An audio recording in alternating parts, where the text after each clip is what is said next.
विचार करना कि शंकर भगवान की शिवरात्रि साधना की रात्रि होती है। शंकर भगवान की शिवरात्रि एक आराधना की रात्रि होती है। हमने पहले भी कथाओं में कहा, हर महीने शिवरात्रि आती है, प्रत्येक महीने शिवरात्रि पड़ती है, और प्रत्येक महीने की शिवरात्रि पर अगर आपसे बन सके, आप दुनिया में अगर आपके पास में लोग कहें कि ये बहुत गरीब व्यक्ति है, बहुत साधारण व्यक्ति है, इसके पास धन नहीं है, वैभव नहीं है, सत्ता नहीं है, इसके पास खुद का मकान नहीं है, इसके पास खुद की प्रॉपर्टी नहीं है, इसके पास खुद की दुकान नहीं है, दूसरे के यहाँ काम करता है, इसके पास कुछ भी नहीं है, हम उनसे कहेंगे 12 महीने शिवरात्रि आती है, 5 जगह पर चढ़ाई हुई बेलपत्र, आप एक वर्ष 12 शिवरात्रि का एक नियम ले लो, 5 जगह पर बेलपत्र समर्पित करना सीख जाओ। एक बेलपत्र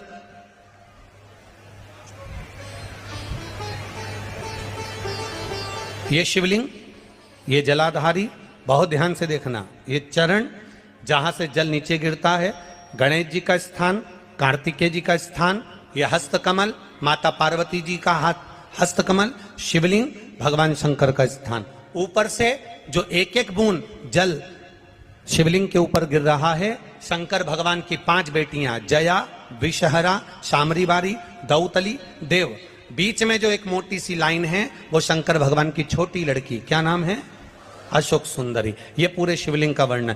5 जगह पर बेलपत्र, 5 स्थान पर बेलपत्र, 12 महीने की शिवरात्रि। आप दूसरे के यहाँ काम कर रहे हो, नहीं है नौकरी, नहीं है काम, दूसरे के मकान में रह रहे हो, खुद का मकान भी नहीं, खुद का प्लाट भी नहीं, खुद की प्रॉपर्टी भी नहीं, बहुत संघर्ष की जिंदगी जी रहे हो, ठेला धका रहे, लॉरी चला रहे, गाड़ी चला रहे, ऑटो चला रहे, अपने लिए करने का प्रयास करना।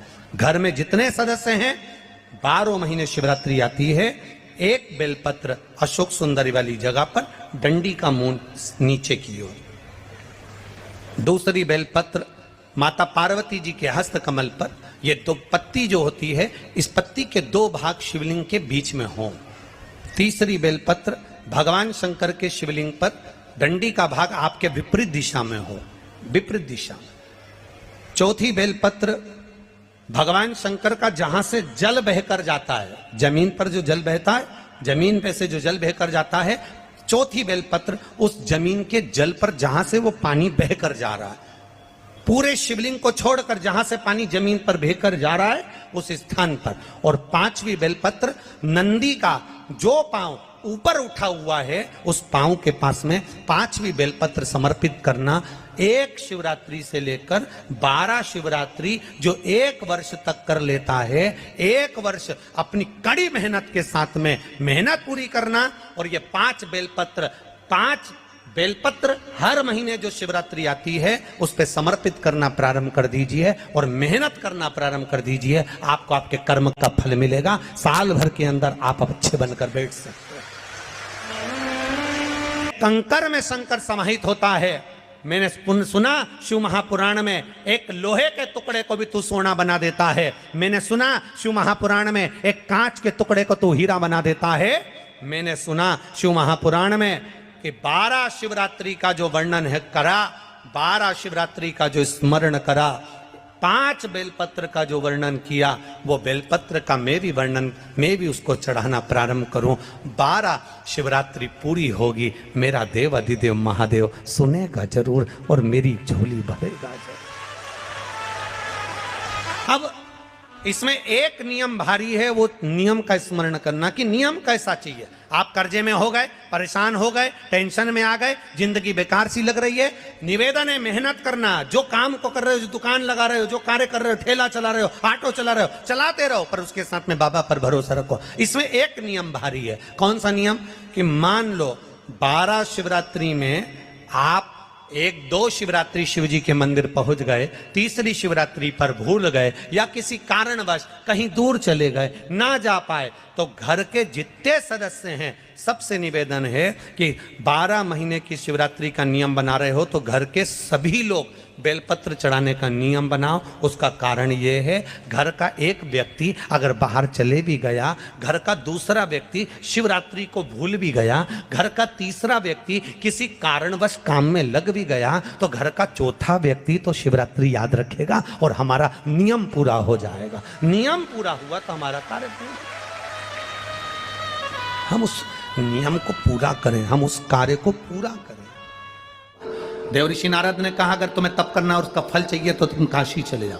मानधाता काशी गए, काशी में बैठकर तप करने लगे। केवल काशी में बैठकर उन्होंने तप करा तो कैसा करा, केवल एक बालू का शिवलिंग बना लेते थे और बालू का शिवलिंग बनाकर उसकी आराधना करते थे, उसकी पूजन करते थे। पूजन करते, गंगा का जल लाकर बालू के शिवलिंग पर डालते, उनको समर्पित करते। बस वो बालू के शिवलिंग की आराधना करते करते करते करते करते करते थोड़ा सा समय निकला। उनको नहीं मालूम कि एक शिवरात्रि निकल गई, दूसरी शिवरात्रि आई है। हर महीने शिवरात्रि आती है, प्रत्येक महीने शिवरात्रि पहुंचती है, प्रत्येक महीने आती है।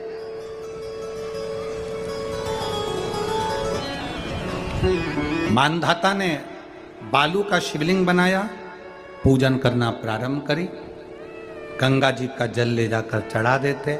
अब कोई तप नहीं, कोई साधना नहीं, कोई नेत्र बंद कर नहीं बैठे, कोई तप साधना में नहीं बैठे, कोई घोर तप करने के लिए नहीं बैठे, केवल शंकर का शिवलिंग बनाया, पूजन करी। साल में एक दिन सावन के महीने में जो शिवरात्रि आती है, हम भी टीवी के माध्यम से, सोशल मीडिया के माध्यम से आप सबके घर में पार्थिव शिवलिंग का निर्माण करवाते हैं। उसका कारण केवल इतना है कि हम पूरी जिंदगी तप नहीं कर पाते, पूरे साल व्रत नहीं कर पाते, साधना नहीं कर पाते, तो कम से कम सावन के महीने की शिवरात्रि पर जब अपने घर में मिट्टी का शिवलिंग बनाकर पूजन करते हैं तो हमें तप और साधना का पूरा फल प्राप्त हो जाता है। करने वाले, विरोध करने वाले करते रहते हैं। शाम को तो व्रत ये वाला उपवास करना ही नहीं था, पूजन कराना ही नहीं थी, इसमें ऐसी पूजन करा दी, उसमें वैसी पूजन करा दी, ये गलत बोल दिया, ये सही बोल दिया, ये ऐसा कर दिया, काली मिर्ची चढ़वा दी तो ये चढ़वा दी। बोलने वाले बोलते रहेंगे। तुम अपना काम करो, पार्थिव शिवलिंग का निर्माण करो, पूजन करो, आराधना करो, विसर्जन करो। आग लगे बस्ती में, जम के बोलो जरा अपन रहो, क्या किसको रोइए, चादर तान के सो। अपने को मतलब नहीं कुछ भी कि अपन को सोचो।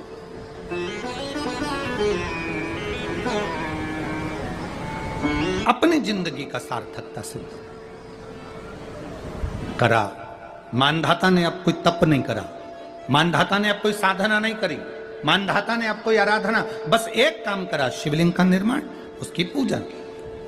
आपसे भी निवेदन करते हैं, समय मिला करें, हफ्ते 2 हफ्ते में गमले के अंदर ऐसी मिट्टी को उठा लो शिवलिंग जैसी और जल चढ़ाकर पूजन करके वहीं विसर्जन कर दो। उसी गमले में, उसी मिट्टी को वहीं विसर्जन करो।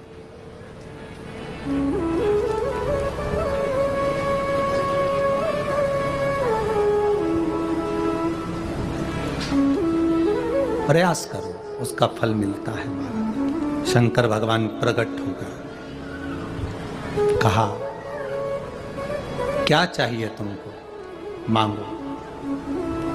अब मानधाता ने मांगा कुछ नहीं। मानधाता ने कहा कि पहले तो मैंने जब तप करा, साधना करी, आराधना करी, तब तो मुझे आपका दर्शन नहीं हुआ, और अब आप मेरे सामने आ गए तो मैं मांगू, ये श्रेष्ठता कहाँ है? अब मैं मांगू, ये श्रेष्ठता कहाँ है? मुझे मांगना नहीं है। कुछ तो मांगो। नहीं, मानधाता ने कहा बस इतनी कृपा करना, प्राण छूटने का जब समय आए तो मेरा शिव सामने हो और मेरा ये आत्मा, मेरी जब मृत्यु हो तो ये आत्मा शिव में और कैलाश में विलीन हो जाए, बस ऐसी कृपा कर, और कुछ भी नहीं, और कुछ नहीं चाहिए। बस यही होना चाहिए। उसका जो फल है वो जीवन का एक आनंद सुख देने वाला हो। हमने कथा में कहा था शुरू में, माता क्या होती है? निर्माता। आप माता हो, आप निर्माता हो। अपने बच्चे के हाथ में एक लोटा जल लेकर मंदिर भेजने की जवाबदारी तुम्हारी।